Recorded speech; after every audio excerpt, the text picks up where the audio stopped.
Oke, nah hari ini Ibu akan menjelaskan mengenai soal yang telah Ibu berikan di WhatsApp pada minggu kemarin. Nah, yaitu materinya mengenai nilai maksimum dan minimum. Nah, silahkan kalian baca dulu di pause. Oke.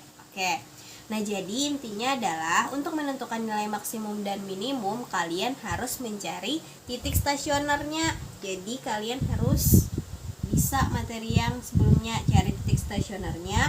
Jadi nanti titik stasioner yang sudah kalian temukan akan kalian masukkan ke dalam fungsi fx-nya. Nah, nanti ketemu nilainya. Nilai yang paling besar dia dinamakan dengan nanti nilai maksimum, sedangkan nilai yang paling kecil itu dinamakan dengan nilai minimum. Nah, untuk lebih jelasnya langsung aja kita bahas contoh yang Ibu berikan kemarin. Oke, nah ini contohnya yang kemarin, soalnya yang Ibu berikan di WhatsApp ini Ibu hanya menuliskan diketahui dan ditanyanya aja biar singkat.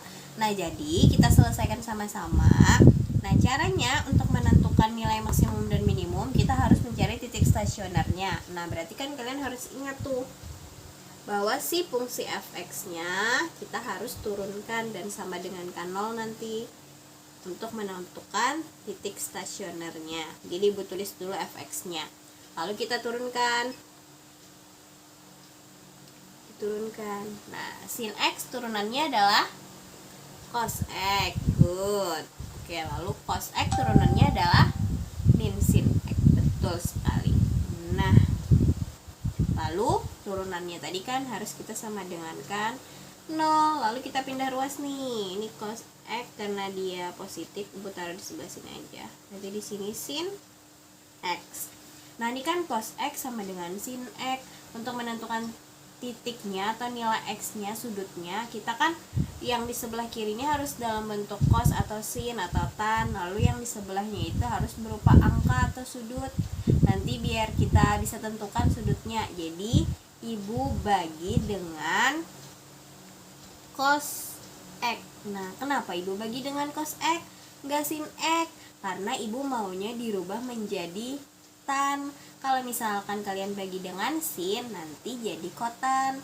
Nah, sedangkan di persamaan trigonometri itu kan cuman ada cos, sin, dan juga tan. Makanya Ibu rubah menjadi tan aja dengan membaginya dengan cos x.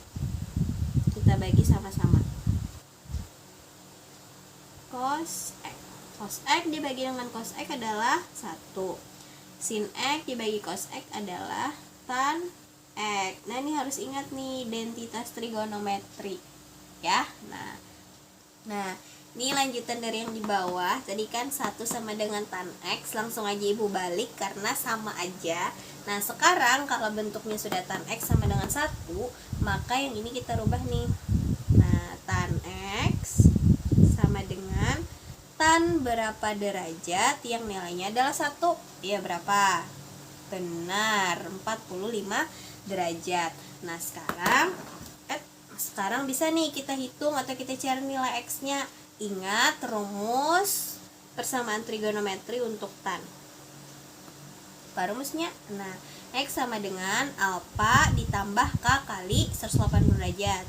Alfanya adalah 45 derajat ditambah dengan K dikali 180 derajat. Nah, kalau sudah, kita masukkan nilai K-nya dimulai dari 0.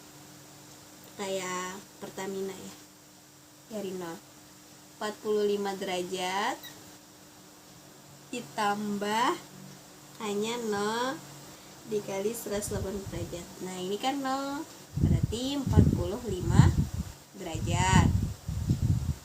Lalu lanjut, K-nya 1, berarti tulis aja 45 derajat ditambah K-nya ganti dengan 1 dikali 180 derajat. 1 kali 180, 180 tambah dengan 45, berarti 225 derajat. Nah, kalau K-nya sama dengan 2, K-nya tidak perlu Ibu lanjutkan lah, karena kalau Ibu perhatikan yang ini aja 2 dikali 180 sudah 360 derajat. Jadi pasti nanti tidak memenuhi karena kan nilai x-nya yang kita inginkan dari 0 sampai 270 aja. Jadi ada dua titik stasionernya, ada 45 derajat dan 225. Selanjutnya untuk menentukan nilai maksimum dan minimum berarti kita substitusi atau kita masukkan titik stasioner ke fungsi fx-nya. Nah, ingat harus ke fungsi fx. Apa tadi fungsinya? Sin x ditambah cos x. Nah, kita masukkan sama-sama. Dimulai dari yang pertama nih. Berarti untuk yang 45 derajat kita masukkan sin, berarti sin 45 derajat diapai ditambah dengan cos 45 derajat. Kita hitung sama-sama. Sin 45 derajat nilainya adalah setengah akar 2 ditambah dengan cos 45 derajat nilainya juga setengah akar 2. Berarti kita hitung setengah tambah setengah 1, berarti 1 kali akar 2 berarti adalah akar 2. Nah, udah ketemu nilainya 1. Masih ada 1 nih.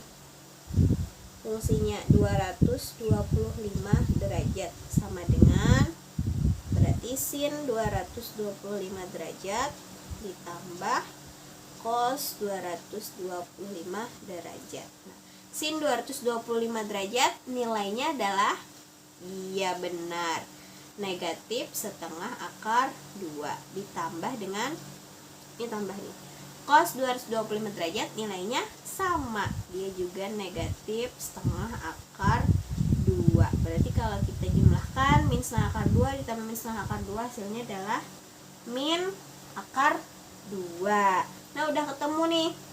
Sekarang kita cek dari dua buah nilai ini yang mana yang paling tinggi dan mana yang paling rendah. Yang paling tinggi kan yang ini nih, berarti ini dinamakan dengan nilai maksimum. Nah, sedangkan yang rendah adalah minimum. Nah, ini kan kebetulan nih nilai stasionernya 2. Jadi nilainya hanya 2. Tapi nanti seandainya titik stasionernya ada 3, 4 atau 5, kalian masukkan semua titik stasionernya tadi ke fungsi fx. Ini misalnya aja, titik stasionernya ada 4. Berarti nanti nilai yang kalian temukan kan pasti ada 4 buah. Nah, dari 4 buah tadi kalian pilih yang paling tinggi, maka dia nilai maksimum. Yang paling rendah dari keempat buah nilai tadi, maka dia adalah nilai minimum. Nah, tadi setelah kalian menemukan nilai maksimum dan nilai minimumnya, maka kalian harus menuliskan kesimpulannya. Nah, tadi papan tulis ibu tidak muat, jadi ibu tulisnya di lembar kosong yang baru. Nah, jadi nilai maksimumnya adalah akar 2 dan nilai minimumnya adalah negatif akar 2. Nah, kalau yang di soal pada minggu kemarin yang ibu berikan itu kan cuma nilai maksimum nih. Cuman karena biar ibu jelaskan sekaligus, jadi di sini ibu tulis maksimum dan minimumnya. Nah, semoga bisa dipahami. Nah, bagaimana penjelasan ibu tadi?